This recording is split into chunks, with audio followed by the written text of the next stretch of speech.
రెండో విషయం ఏంటి అనంటే, ఖచ్చితంగా నేను టీటీడీ బోర్డ్ మెంబర్స్‌కి గాని, చైర్మన్ గారికి కానీ నేను విన్నవించుకునేదేంటి అంటే, కొన్ని నిర్ణయాలు అక్కడ మీరు కొన్ని గైడ్‌లైన్స్ అనేటటువంటిది ఖచ్చితంగా తీసుకురావాల్సినటువంటి అవసరం టీటీడీ బోర్డ్‌కి ఉంది.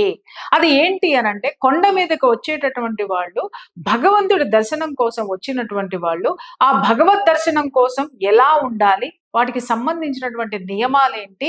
అలాగే నిష్టలు ఏమిటి? అనేటటువంటిది క్రిస్టల్ క్లియర్‌గా భక్తులకి చెప్పాల్సిన అవసరం ఉంది. అక్కడికొచ్చి ఫోటోలు దిగొచ్చు. దాంట్లో తప్పేమీ లేదు. కానీ ఆ ఫోటోలు ఎవరెవరు దిగుతున్నారు, ఎవరితో దిగుతున్నారో అది సమాజంలోకి ఎలా వైరల్ చేసుకుంటున్నారు, దానికి భగవంతుడి యొక్క ప్లేస్‌ని ఎందుకు వేదికగా చేసుకుంటున్నారో, ఇలాంటివన్నీ పరిశీలించి గూడా అక్కడ ఒక ఫోటో షూట్‌ని గనక మీరు ఇలాంటి వ్యక్తుల యొక్క ఫోటో షూట్‌లు, వీడియోలు అనేటటువంటి నిషిద్ధము అనేటటువంటిది మీరు చాలా పర్టిక్యులర్‌గా అలాంటిది ఒకటి చేయాల్సినటువంటి అవసరం అయితే మాత్రం ఉంది. ఎందుకంటే ఇది అడ్డుకట్ట వేయడం అనేటటువంటిది చాలా కష్టమండి.